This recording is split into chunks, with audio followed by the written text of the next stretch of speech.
Como vai, deputado? Ótimo, melhor agora. Prazer em recebê-lo, deputado. Eu queria, antes de iniciar, fazer aqui algumas considerações importantes para o nosso grupo, dizendo que nós atingimos, deputado, a marca de 210 deputados e 5 senadores na nossa importante frente parlamentar, e amanhã vamos estar convidando para que você faça parte aí da nossa frente parlamentar do empreendedorismo. E, deputado, hoje é um momento extremamente importante aqui para toda a sociedade, não só dos empresários, mas eu diria para toda a sociedade civil, que está extremamente atenta a algumas mudanças importantes, e a reforma administrativa é uma das mudanças fundamentais para que o nosso país possa seguir adiante com tantos problemas aí, e principalmente essa pandemia que trouxe aí um problema sério aí no caixa do governo. Então, é uma honra recebê-lo, deputado Darcy de Matos, deputado federal do PSD de Santa Catarina e relator da reforma administrativa. Eu queria, antes de começar com o deputado, Marli, faça as suas colocações aí, as nossas regrinhas, e depois a gente já passa a palavra para o deputado. Estamos todos ansiosos aí para ouvir o deputado. Marli. Obrigado.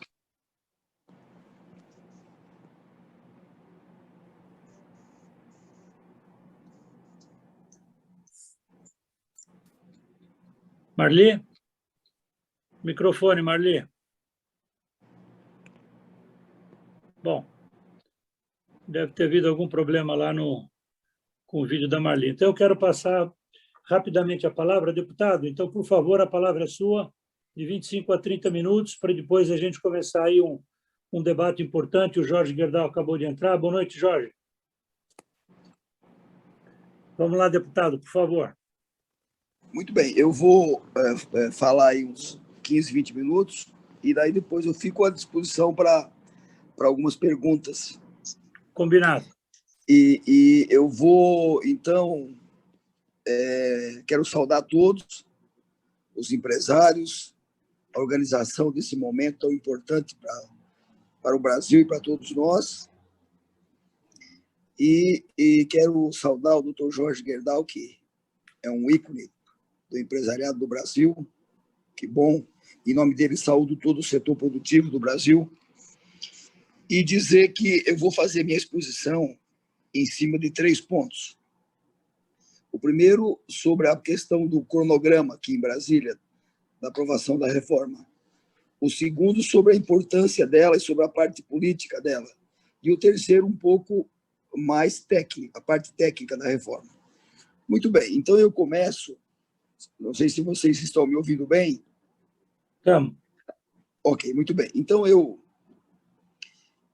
inicio afirmando que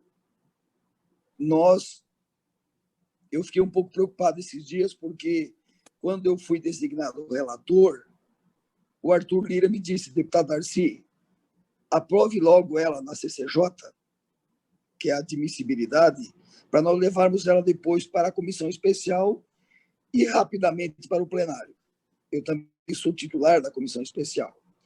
Aí, na semana passada, os senhores acompanharam na Veja e na mídia nacional que houve uma pequena correção da rota. Ou seja, o presidente Arthur Lira pediu para nós concentrarmos as nossas energias mais na pandemia e um pouco menos nas demais pautas. E isso inicialmente me preocupou um pouco, mas eu quero deixar vocês tranquilos, porque não significa que nós abandonamos as reformas tributária, administrativa, não. É que houve uma pressão muito grande há 10, 15 dias atrás. Então, eu iria apresentar o relatório dia 30, não apresentei, e agora vou realizar durante o mês de abril audiências públicas com o setor produtivo com a CNI, com o comércio, com todos os segmentos do setor produtivo e com os servidores. E quero apresentar o relatório no final do mês de abril.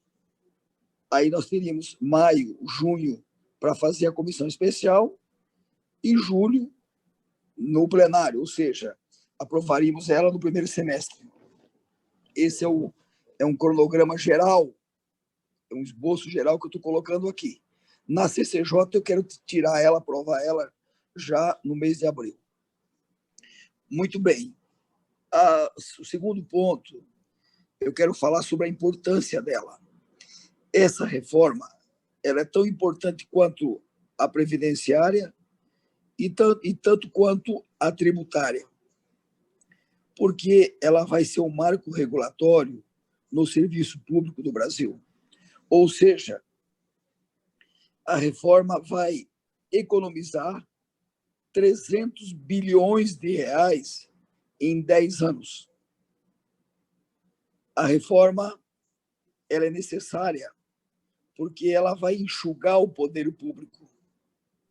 E o poder público hoje é um poder público oneroso, burocrático e ainda muitas vezes corrupto em alguns lugares do Brasil, lamentavelmente. Então, nós precisamos modernizar o serviço público, adequar o serviço público às novas tecnologias, aos novos tempos, porque nós precisamos oferecer um serviço de qualidade à população brasileira. Muito bem. Hoje, o serviço público está na contramão da história. Em 2008, nós tínhamos 500 mil servidores na União. Em 2021, nós temos 750. Enquanto a indústria, os bancos se automatizam e reduzem o número de funcionários, o serviço público é o contrário. Ele não se digitaliza, não usa novas tecnologias e está inchando. E quem paga a conta é o setor produtivo. Só para fazer a gestão da folha da União, nós utilizamos 15 mil servidores, com um custo de 6 bilhões de reais. É um absurdo. Então, eu poderia falar mais dados aqui, mas eu estou dando aqui alguns dados que nos deixam assustados. Muito bem. Talvez nós temos que fazer a tributária e a administrativa agora, já esse ano, porque o ano que vem é um ano político. E talvez nós vamos demorar 100 anos para ter uma condição tão favorável, tão adequada para fazer as reformas. Quais são? Nós temos 3 variáveis que talvez demore décadas para nós conseguirmos. Primeiro, as 2 casas, Senado e Câmara, estão alinhados com o Bolsonaro. Isso é muito raro. Segundo, nós temos 350 votos na Câmara, que são votos liberais. Já provamos isso. E o Senado também tem uma maioria liberal. Terceiro, nós estamos numa crise, num colapso do serviço público no Brasil. O Rio Grande já não paga mais salário, parcela, o Rio de Janeiro, Minas Gerais. Então, você faz as reformas no colapso, na crise. Se a economia tivesse muito boa, não precisaria reforma. Não faríamos reforma alguma. Então, essas 3 variáveis, elas nos dão a certeza de que esse é o momento de fazermos a reforma administrativa e também a tributária. Muito bem. E aí, antes de eu falar da parte técnica, eu quero conclamar, Dr. Jorge Gerdau, a todos vocês que são a Casa da Moeda do Brasil, porque sem o setor produtivo não tem emprego, não tem renda, não tem receita, não tem dinheiro para bancar políticas públicas. Mas eu quero conclamar os senhores para nos ajudar nessa narrativa da reforma, porque os servidores mais de esquerda, né, os sindicatos, eles vão para a imprensa, eles vão para a rede social e batem na Câmara, no Senado, todo dia, toda hora, nos xingam. Mas nós não vamos ceder. nós não vamos fazer concessão, nós não vamos desidratar a reforma administrativa, mas precisamos do apoio do setor produtivo no Brasil e dessas iniciativas como essa, desses institutos, dessas organizações do setor produtivo para nos apoiar. Muito bem. Falando um pouquinho sobre a parte técnica, como é que vai funcionar? É muito simples. Muito simples. Primeiro, o Bolsonaro pediu, e o Paulo Guedes, que a gente não mexesse nos direitos adquiridos. Então, a reforma não pega, não tira nenhum direito dos atuais servidores, ponto. Então, se algum servidor berrar, reclamar, ele está falando injustamente, porque nós vamos preservar todos os seus direitos, que não são poucos. Tá certo? Isso é importante dizer. Muito bem, mas a reforma, ela é radical. Ela cria, a partir do ano que vem, uma linha de corte, um marco regulatório histórico no Brasil. Histórico. Por quê? Porque nós só vamos fazer concurso a partir do ano que vem, com estabilidade, para os servidores que são carreira de Estado. Quem é que são os servidores de carreira de Estado? São aqueles que têm poder de polícia. As polícias, os auditores, não é? Os fiscais sanitários, ambiental, postura, enfim. E os demais, a grande maioria do servidor, 90%, 95%, vão participar de um concurso público por mérito, mas eles terão um vínculo com o setor público chamado vínculo por prazo indeterminado. O que é isso? Isso significa que os novos servidores eles vão ter uma condição muito parecida com os trabalhadores da Gerdau. Vamos usar o Dr. Jorge da Gerdau. Como? Eles vão trabalhar 44 horas, não mais 40.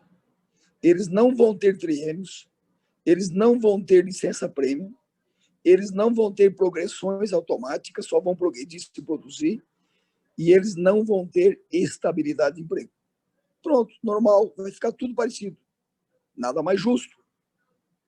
E aí reside a economia que vamos fazer no Brasil.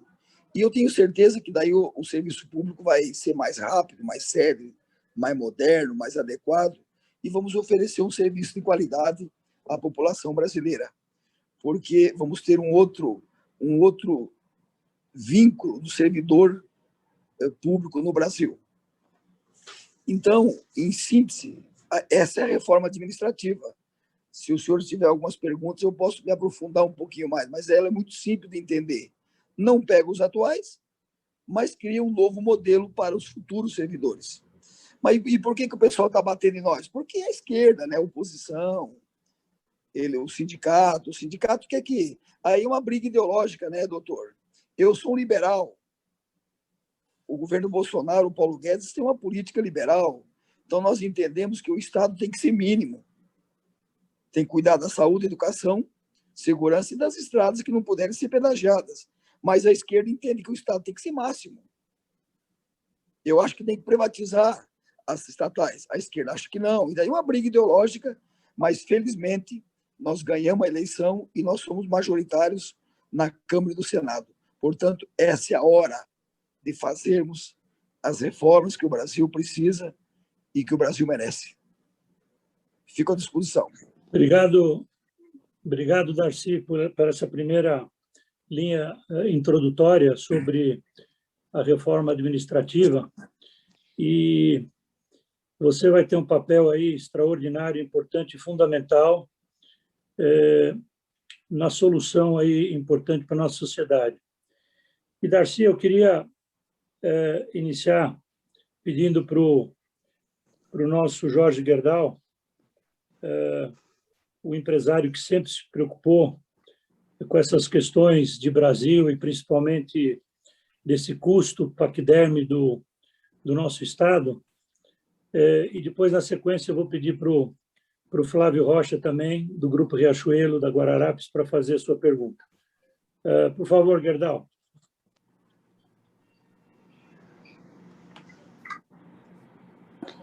Bom, em primeiro lugar, meus parabéns, deputado, e obrigado por nos propiciar essa reunião e nos possibilitar esclarecimentos sobre a reforma administrativa. Eu acho que o senhor colocou muito bem de que, vamos dizer, essas duas principais reformas, seja administrativa, seja a tributária, são peças-chave para que realmente nosso país possa continuar na sua evolução de melhoria e aumento de produtividade. Eu pergunto, deputado, dessa estrutura, dessa nova relação, vai ter algum sistema de avaliação, vamos dizer, continuada do funcionalismo, vamos dizer, porque nas empresas existe normalmente as carreiras são construídas com um sistema de avaliação sistemática se o empregado, vamos dizer, como o senhor mencionou uma relação semelhante, né? No setor privado funciona um sistema permanente de avaliação da capacitação ou da evolução do empregado e, em consequência, também se faz o investimento de recapacitação, de maior capacitação, para que o empregado possa, inclusive, acompanhar as evoluções tecnológicas que o mundo está exigindo, e, como o senhor mencionou, vamos dizer, é um absurdo em que, enquanto o resto dos setores se ajustam, se aprimoram com as novas tecnologias e surgem novos fatores de produtividade, nós, no setor público, praticamente é o contrário.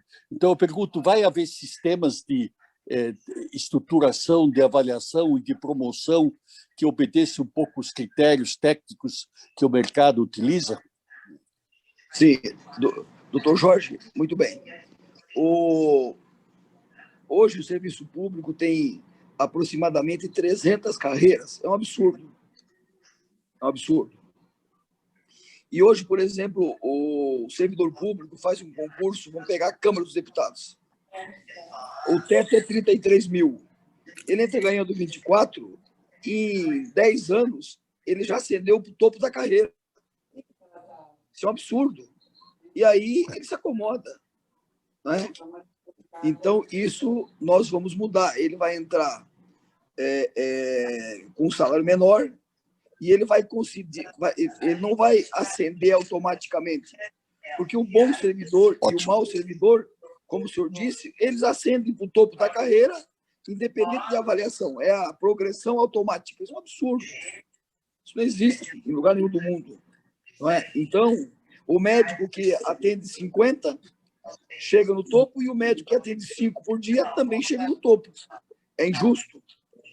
Então, doutor Jorge, nós temos que fazer aquilo que a China faz há 600 anos. A China tem a meritocracia. O senhor conhece mais do que eu,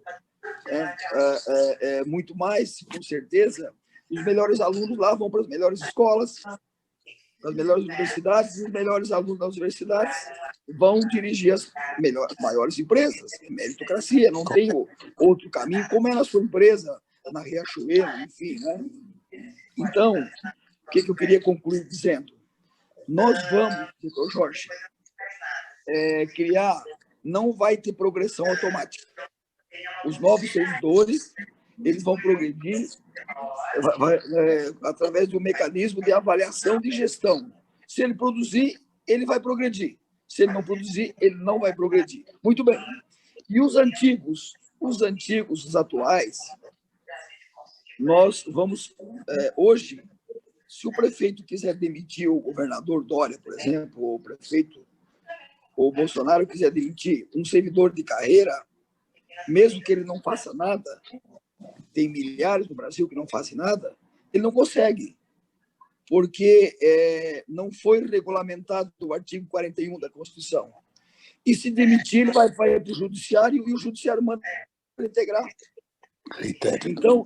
Então, doutor Jorge, nós vamos regulamentar o artigo 41 da Constituição para criar um mecanismo sério, também para a gente poder promover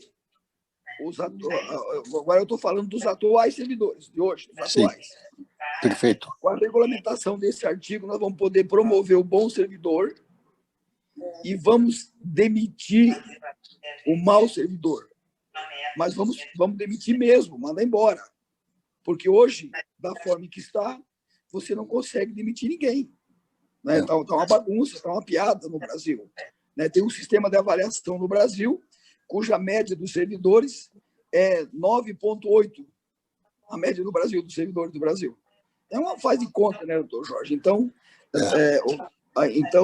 a ideia desse governo e do parlamento é criar um mecanismo sério, regulamentar e realmente promover quem produz, demitir quem não produz, e os novos só vão progredir na carreira se eles forem bem avaliados. Muito bom. Obrigado.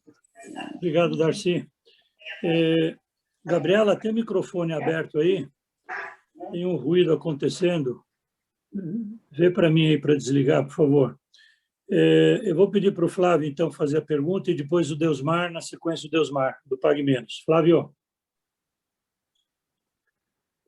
Boa noite, deputado. Boa noite a todos. É um alento, uma alegria ouvir suas palavras de otimismo. Deputado, como eu tenho o hábito de sonhar grande, eu sonhei que nós pudéssemos ter uma reforma administrativa que fosse um novo projeto do Estado. Um Estado construído com um novo propósito de servir aos seus patrões. Os seus patrões são os 90% da população brasileira de pagantes, os que puxam a carruagem, né?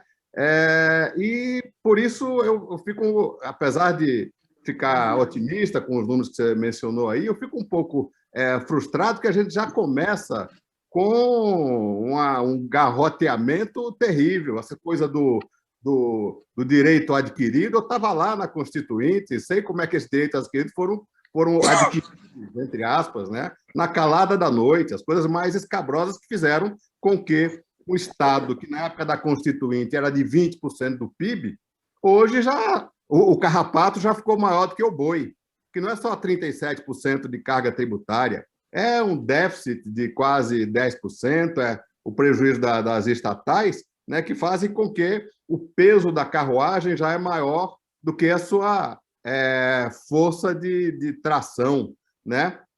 Agora, a grande novidade que me deixa otimista e me permite sonhar grande é que o gigante acordou.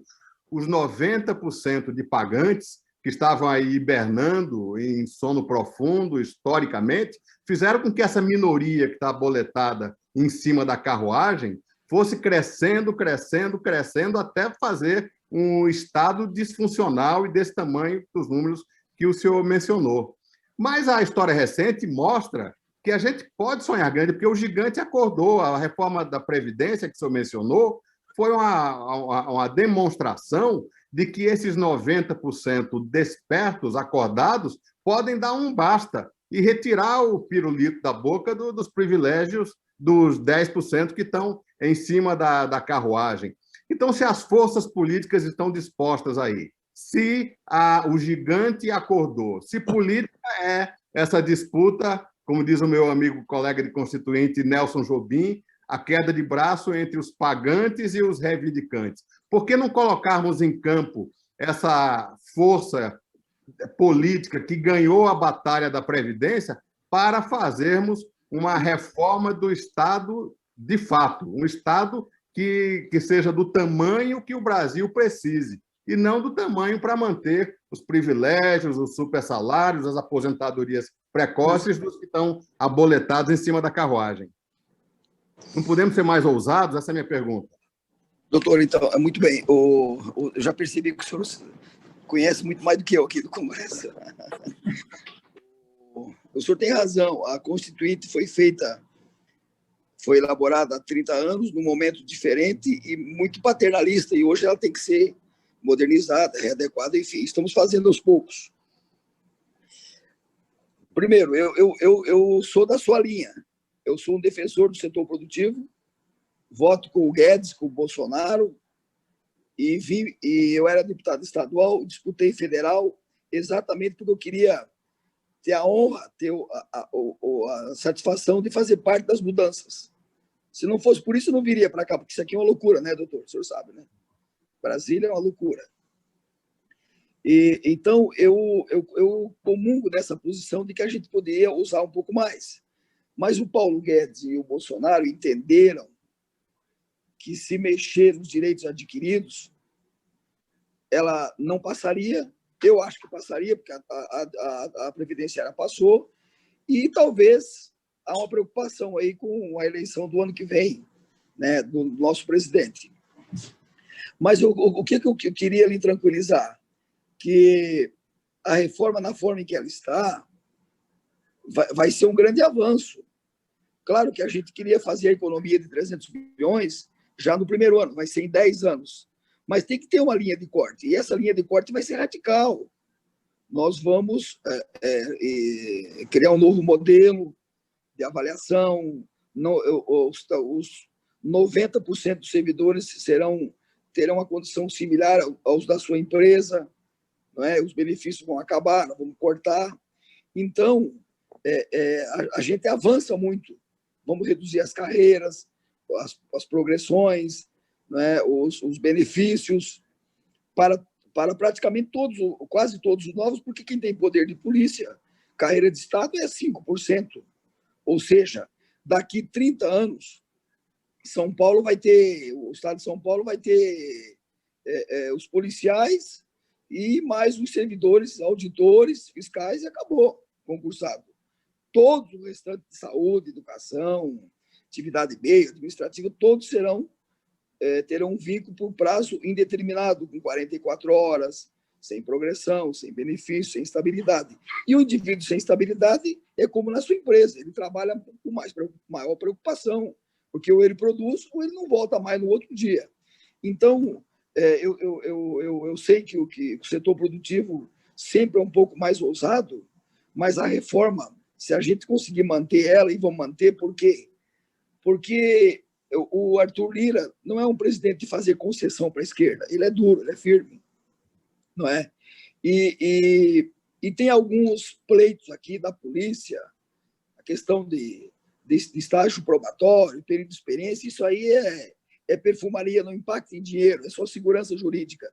O que nós não podemos abrir mão na reforma é de emendas que venha diminuir a economia que ela se propõe a fazer. Isso nós não podemos abrir mão, de forma alguma, né? Agora, a questão de segurança jurídica, aí isso não impacta financeiramente, né? Então, por exemplo, as carreiras típicas, a reforma propõe definir elas em projetos de lei complementar, o senhor sabe do que eu estou falando, e as polícias acho que tem que ser definida na Constituição. Isso é uma questão que não impacta em dinheiro, né? Mas é o possível. Sabe, o Bolsonaro e o Guedes entenderam que, se mexesse com os benefícios dos atuais, ela iria empacar, não sairia, não daria certo. Então, infelizmente, a reforma ela não veio tão ousada, mas vai ser um corte radical. Nós vamos estar preparando o Brasil para as futuras gerações, com certeza absoluta. Obrigado, Flávio. Obrigado, Darcy. Eu queria fazer algumas pequenas considerações antes de passar a palavra para o Deusmar, do Pague Menos. Entendo, deputado, que as colocações do Flávio é um pedido da sociedade brasileira, e o nosso instituto, que foi criado praticamente a partir de agosto do ano passado, já conta com 225 empresários e CEOs. A nossa sede, que vai ser inaugurada no começo do mês de maio, uma área de 1.200 metros quadrados para receber os parlamentares, para debater junto com os parlamentares, estabelecer toda uma linha de conteúdo para que a gente possa defender essas grandes questões do nosso país. Já estamos com uma equipe importante em Brasília, liderada pela Bia, que está o tempo inteiro dentro do Congresso. preparando as pautas das comissões, e esse movimento empresarial, que vai chegar com certeza a mais de 1.000 empresários até o final do ano, nós vamos entrar com toda a força, com toda a energia, representando, dentro do nosso instituto, já tem hoje mais de 20 entidades representativas. E, deputado, você conta conosco, nós vamos trazer o Paulo Guedes para um debate nessas nossas lives aqui, que cada semana a gente tem uma. Vamos trazer gostaria que quando fizesse o debate com o Paulo Guedes, que o senhor me avisasse que eu participo junto. Então, será avisado, nós vamos trazer alguns senadores. Eu sou vice-presidente da CCJ aqui em Brasília, junto com a Bia Kiss e com o Marcos Pereira. Então, eu fico à disposição de vocês para outros pleitos do setor produtivo, também na CCJ. Muito bem, com certeza vamos utilizar muito do teu conhecimento, do teu prestígio dentro da Câmara. E com Paulo Guedes nós vamos fazer esse questionamento do Flávio, para que nós tenhamos mudanças um pouco mais radicais, porque eu acho que esse é um momento único para que a gente possa efetivamente pisar no acelerador, porque o Brasil tem pressa. Eu queria pedir para o Deusmar fazer a sua pergunta e depois, na sequência, a gente vai pedir para o Rogério Neri, que é o CEO da TV Integração, fazer a sua pergunta também. Bem, boa noite a todos, principalmente ao doutor Daci, Daci. Eu me preocupa bastante, o senhor falou que saiu de 528 mil para 750 mil na União. Quando o senhor inclui estados e municípios, vai para 10 milhões de pessoas ligadas ao setor público. E a preocupação maior ainda é quando o senhor diz que os direitos serão preservados. É difícil entender alguma coisa de mudança no Brasil se mantiver os direitos que existem hoje para esses 10 milhões de pessoas. Me preocupa também quando o senhor diz que é do Bolsonaro e do Paulo Guedes. O senhor não devia ser de ninguém, nem contra, nem a favor. O senhor fazer um trabalho totalmente isolado, sem qualquer tipo de ideologia. Uma reforma administrativa deve ser feita sem nenhum compromisso com o que já existiu, e sim com o futuro, e sem nenhuma ideologia política. É muito complicado a gente, as mesmas pessoas que hoje legislam, continuar fazendo a legislação com os vícios que tem. Eu acredito que o senhor está isento, não está contaminado por esses vícios que existem, que vai fazer o melhor possível para mudar a realidade que existe hoje.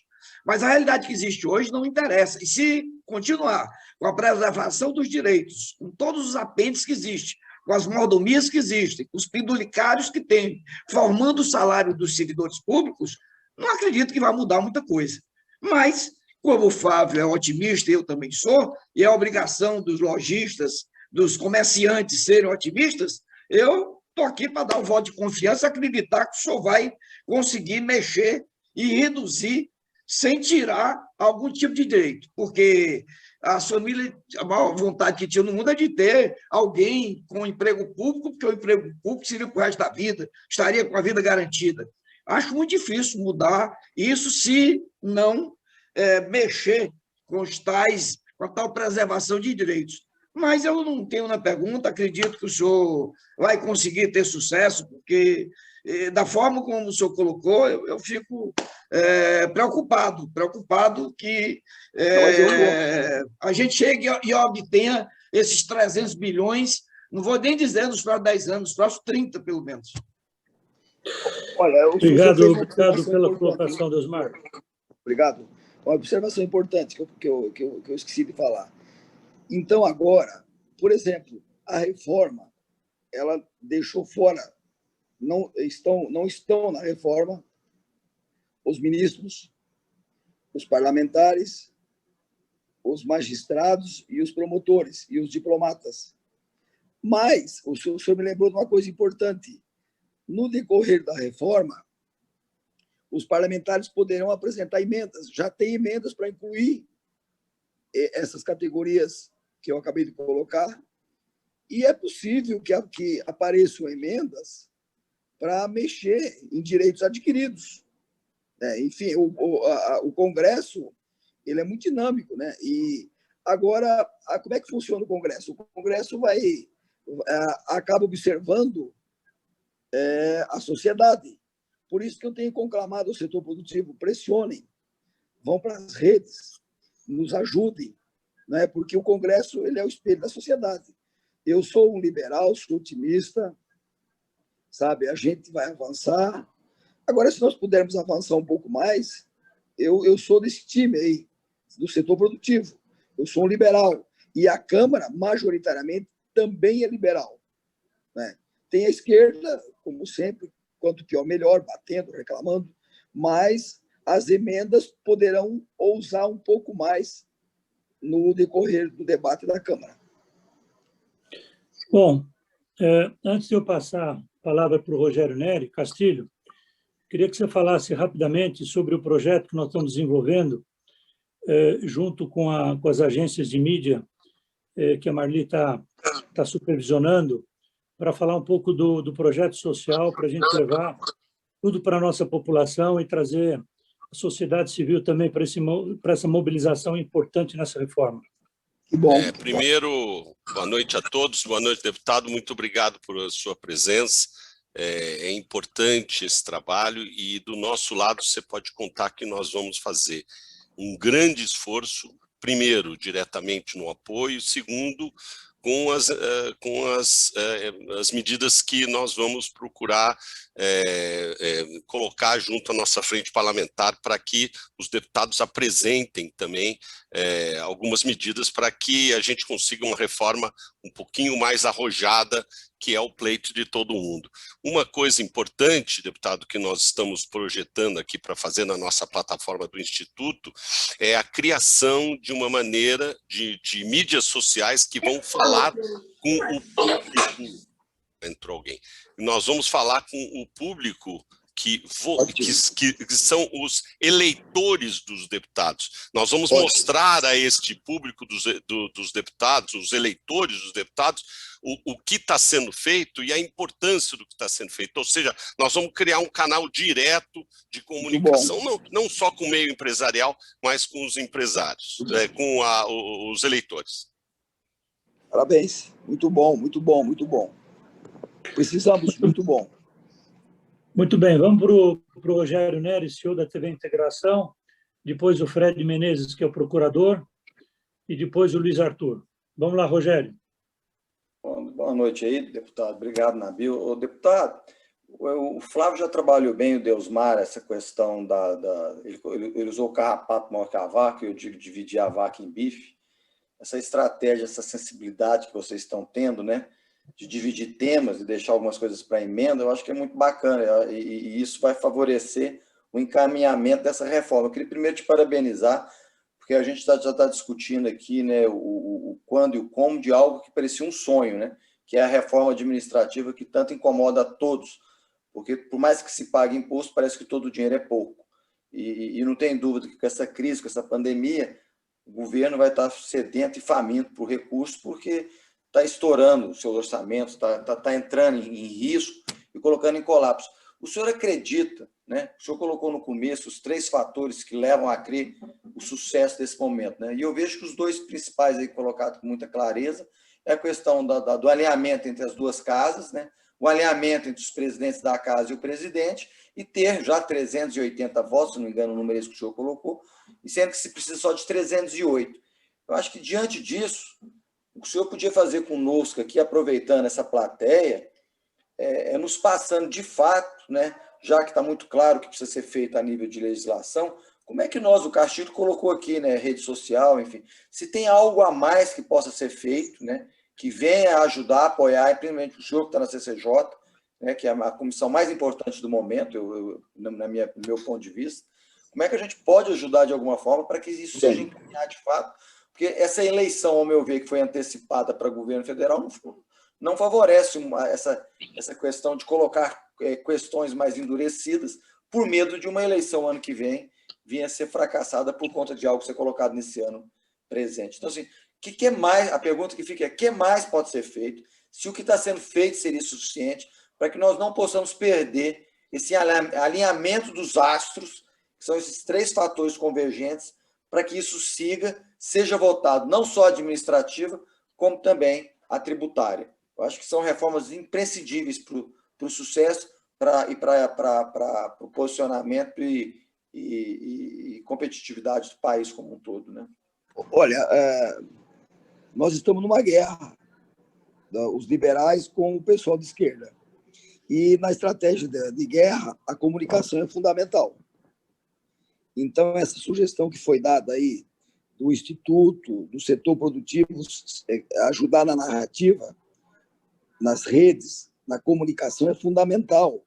Por quê? Porque quando você explica a reforma para as pessoas, para o cidadão comum, para o trabalhador, para a atendente do comércio, eles vão entender e vão ficar indignados. É só explicar. Sabe, nós não estamos fazendo nada de diferente. Nós estamos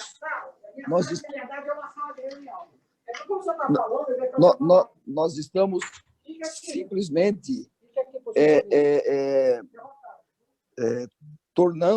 transformando, criando um novo sistema de servidor similar àquele da indústria e do comércio. Quem tem de errado nisso? Nada. Então, se vocês puderem nos ajudar na comunicação, na mobilização das entidades empresariais do Brasil, isso é fundamental para nós. E nós temos a maioria aqui na Câmara, graças a Deus. Então, nós temos condição de votar no primeiro semestre e de aprovar uma boa reforma. Agora, o apoio de vocês, o contraponto, né? Porque a esquerda ela bate muito, ela cria uma narrativa diferente, tenta confundir a sociedade. Vocês sabem como é que funciona isso. Porque que o Congresso a gente avançou, nós votamos aí com o Lira a autonomia do Banco Central, a lei do gás, a lei do saneamento, a PEC emergencial foi um grande avanço.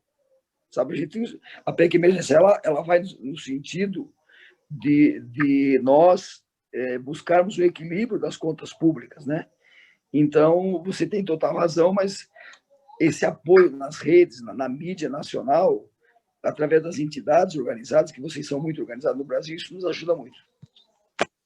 Nabil, me permita um pequeno comentário. Eu posso avançar aqui o sinal, falar só um pequeno comentário para... Fala, Flávio. Para encorajar o nosso deputado. Eu lembrei aqui de um episódio que eu acompanhei de perto, o conterrâneo, hoje ministro da Integração Nacional, a então deputado Rogério Marinho, que recebeu do então presidente Michel Temer a incumbência de falar de relatar o que ele chamava pomposamente de reforma trabalhista, mas nada mais era do que 6 dispositivos muito tímidos da lei trabalhista, mas ele queria botar no currículo que o Michel Temer tinha feito a reforma trabalhista. Pois bem, o Rogério Marinho ousou, foi além, e o que era aqueles 6 dispositivos se transformaram numa reforma trabalhista de fato, né, que contribuiu para fazer despencar o número de ações trabalhistas, inclusive com o fim do imposto sindical. Diz o Rogério que, quando ele falou ao presidente Michel Temer que ele ia mexer com o imposto sindical, inclusive deixar de tornar obrigatório o imposto sindical, o presidente Michel quase entrou embaixo da mesa, tão assustado que ficou com essa informação do Rogério. Pois é, ele foi além, ele ousou além do que tinha sido lhe pedido, e hoje o Brasil é grato por termos uma reforma trabalhista digna do nome. Quer dizer, os parâmetros que o ministro e o presidente dão servem de balizamento, é lógico, mas não impede que o senhor possa ousar mais e fazer uma reforma mais corajosa. Bom exemplo, doutor, bom exemplo. Isso mesmo. Rogério Marinho é nosso amigo, é um craque. Muito bom. Bem colocado. Então, Darcy, vamos em frente. Nabil, aqui é Jorge. Posso fazer uma observação complementar? Pode, Jorge, pode. Eu acho que é preciso aprender a debater o que é direito e o que é privilégio. Há uma discussão de certos direitos que você até pode discutir que sejam direitos, mas na realidade, a grande estrutura hoje, defendida pelas corporações, etc., não são direitos, são privilégios, né? Que sejam, vamos dizer, ter férias com 3 meses, 2 meses e tanto, e assim por diante. Então, eu acho que, dentro dessa análise que realmente estamos debatendo, né, é importante clarear, nós não estamos discutindo direitos, nós temos que limpar os privilégios, certo? E vamos dizer, eu acho que o judiciário dá um exemplo péssimo nesse sentido, né? Nós deveríamos ter coragem de falar sobre isso. Então, eu sempre digo muito o que é direito adquirido, o que é privilégio adquirido. Certo? Em todo o debate público nosso, nós, vamos dizer, uma coisa é direito, outra é abuso, são privilégios. Então, nós temos uma estrutura realmente hoje de privilégios e não de direitos. Essa palavra de privilégio não é utilizada no sistema de debate, mas a verdade é que nós estamos pagando uma festa de privilégios. Muito bem. Doutor Jorge, o doutor Gerdau coloca muito bem. Né? Agora, assim, o senhor coloca muito bem.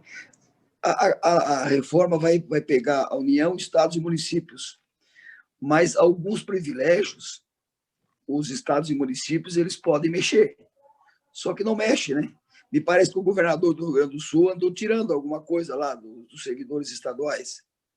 Né? Nós, por exemplo, em Santa Catarina, nós nos antecipamos à reforma da Previdência, quando eu era deputado estadual, há 4 anos, e já fizemos uma mini-reforma da Previdência no Estado.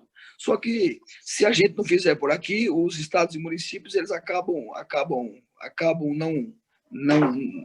não fazendo. Então, vai ter que partir aqui de Brasília mesmo. Mas o doutor Gerdau tem razão.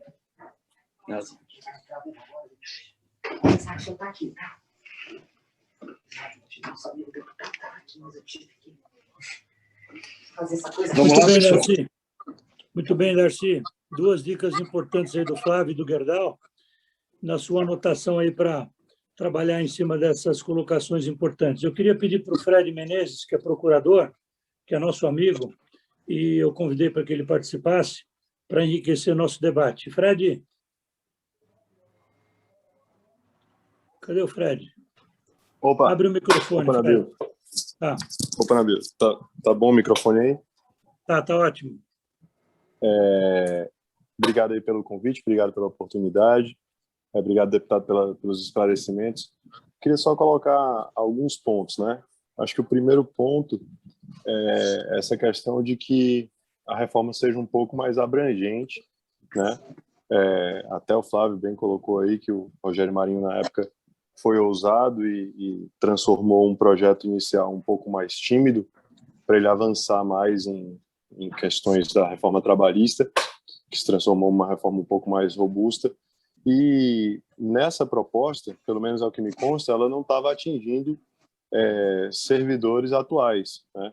E aí, quando a gente lembra da reforma administrativa de Portugal, algumas questões que foi feita em 2008, né, 13 anos atrás, algumas questões acho que foram muito interessantes. O primeiro, o fim da progressão automática por tempo de serviço, que o deputado já falou aí, mas pelo que eu entendi, assim, na proposta original do governo não abrangeria para os servidores atuais. Uma outra questão importante da reforma administrativa de Portugal foi que 1.000 carreiras lá foram substituídas por 3 gerais e poucas específicas, porque hoje, Nabil, é uma coisa incrível. Se a pessoa fez um concurso para o Ministério do Meio Ambiente e o Ministério do Meio Ambiente está com excesso de servidor, ele ser realocado para um outro é considerado desvio de função. É um absurdo, né? E uma outra coisa interessante é que a autorização para a contratação de um novo funcionário público apenas quando 2 saíssem, né? Então, esses pontos eu acho assim que... Filho, só um instantinho, papai tá aqui numa outra reunião. Desculpa, gente. Então, esses pontos eu acho que são bastante importantes para serem contemplados já nessa reforma agora, né, já atingindo os servidores atuais. E um outro ponto só que me preocupa um pouco é, ao mesmo tempo, como conciliar, deputado, para a gente evitar que haja perseguições políticas, principalmente porque a gente vê, assim, em estados e municípios, né? Quanto menor o município, maior a possibilidade de uma perseguição política. Então, como que a gente conciliaria essa reforma com isso? Obrigado. Obrigado, Fred. Deputado. Muito bem, as observações do doutor Fred muito pertinentes. Portugal, a Espanha, né, entraram em colapso e acabaram fazendo reformas mais profundas. E nós temos 300 carreiras, vamos ter que reduzir, a realocação do servidor. Essa é uma intenção nossa. Se não tem mais, não precisa mais telefonista, que ela possa trabalhar na recepção, ou que possa trabalhar lá no administrativo. E a questão da perseguição política, esse é um assunto muito... A linha ali ela é muito tênue, porque a esquerda está usando esse argumento. Nós vamos criar um mecanismo para evitar a perseguição política, mas a esquerda está usando muito esse discurso, dizendo, olha, se não vai ter estabilidade, aí vocês vão demitir e trocar. Exatamente isso que nós não queremos, né? Então, nós vamos ter que regulamentar o artigo 41 e clarear bem juridicamente, né? Esses itens, para exatamente fazer justiça, não perseguir, mas também você não pode, como está hoje, que você não consegue demitir. Hoje o servidor não produz e não é demitido, você não consegue demitir. Então, esse 41 aí da Constituição, ele é bem abstrato, né? Mas a nossa ideia é exatamente criar condições para promover quem produz e punir quem não produz, né? Muito bem, obrigado ao Fred, obrigado também, mais uma vez, ao Darcy. Eu queria pedir para o Luiz Arthur fazer sua pergunta, depois na sequência, o Fauzi Amush, e o Cláudio Cons também vai na sequência. Vamos lá? Luiz Arthur, cadê você? Microfone aberto.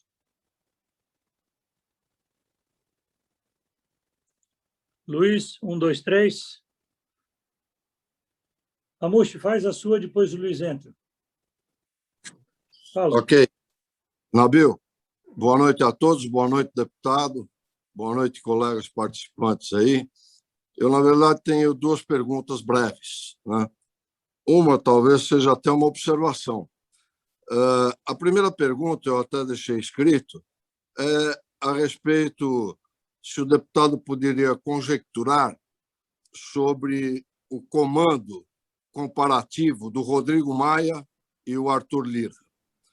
E a segunda questão, ou talvez não fosse uma questão, talvez contrariar alguns pensamentos de quem está presente, né?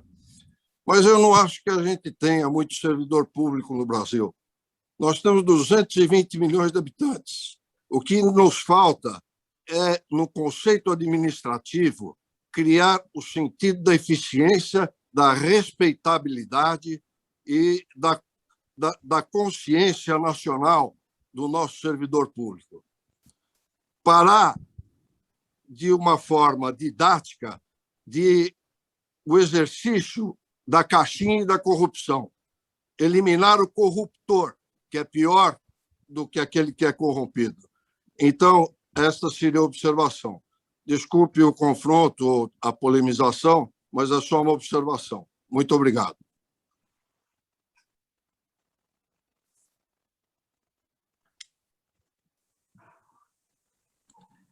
Darcy, você está sem som, deputado. Está sem som.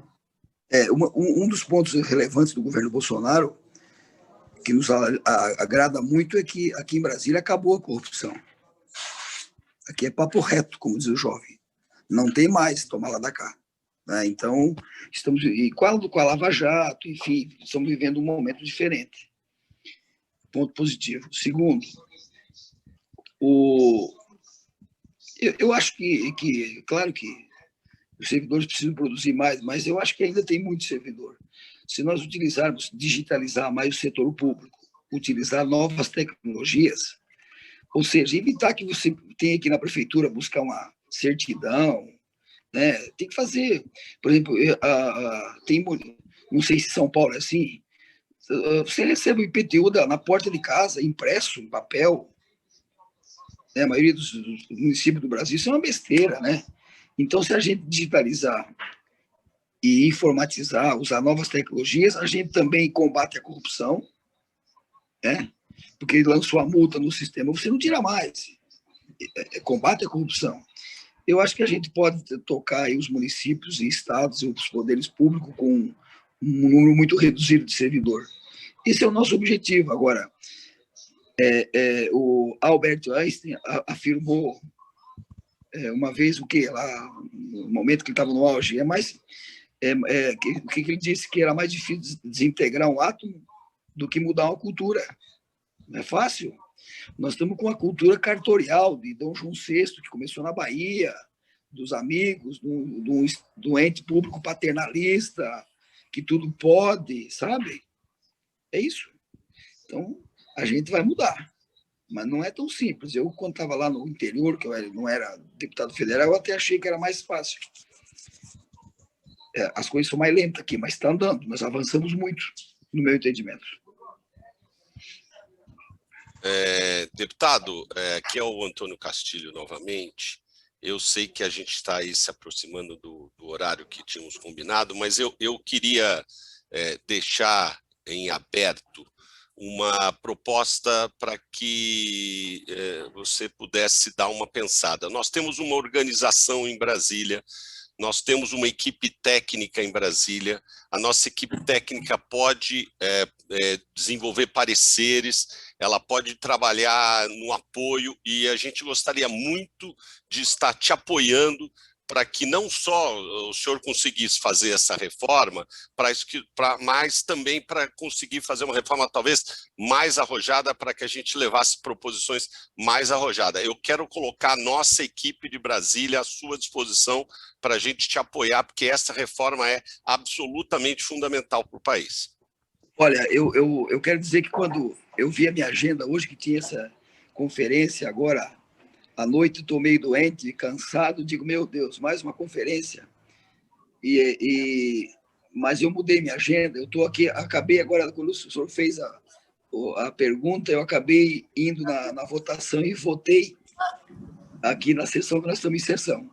Mas eu estou muito feliz porque eu vejo vocês me atendendo com elegância, querendo ajudar, querendo propor, que bacana, eu preciso. Peça para essa menina aí, a Bia, a equipe, vir aqui, vamos conhecer, vamos trabalhar junto. Nós precisamos de ideias, de apoio técnico, sabe? Eu agradeço muito. Eu quero só para responder ali, Lira e Maia. O Rodrigo Maia é um cara que é centro-esquerda, né? Um cara muito inteligente, mas ele é centro-esquerda. A história dele, o pai dele demonstra que ele é centro-esquerda. Ele não é centro-direita, é centro-esquerda. E ele acabou se aliando à esquerda aqui no Congresso. Tanto é que ele disputou a eleição contra o Lira e perdeu junto com a esquerda. E aí ele fazia muitas concessões para a esquerda, né? Medidas provisórias liberais ele dava para o relator de esquerda, para o cara do PCB, do PCdoB e tal, do PT, do PSOL.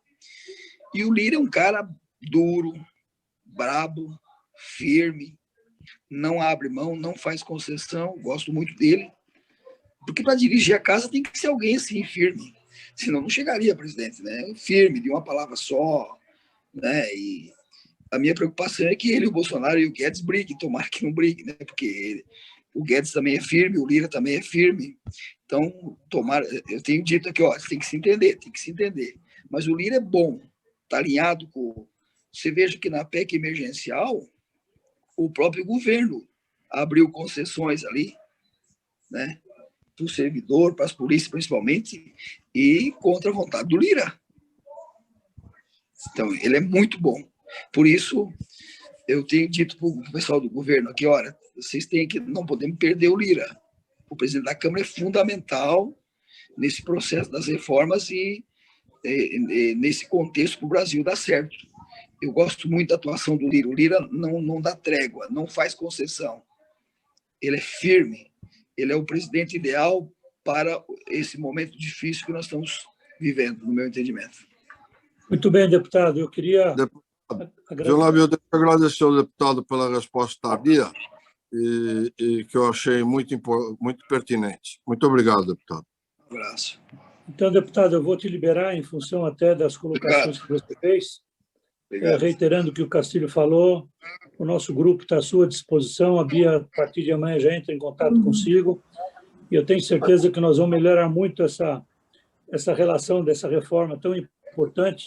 E vamos estar juntos, brigando no bom sentido, democraticamente, trazendo a sociedade para o nosso lado. E essa gravação de hoje, nós vamos estar passando aí para centenas de empresários que não puderam participar. E na próxima que nós tivermos aí o nosso ministro da Economia, o Paulo Guedes... Me convida, eu participo. Nós vamos convidá-lo para que você esteja junto e vamos mexer um pouquinho com a cabeça do Paulo Guedes para melhorar essa reforma. Eu estou sentindo que ela tá muito boazinha. Nós precisamos de radicalizar para o bem aí da sociedade. E conta com a gente, deputado, e eu vou pedir para abrir os microfones aí todo mundo e dar uma salva de palmas aí para o nosso deputado que vai nos defender aqui em Brasília. Obrigado, deputado.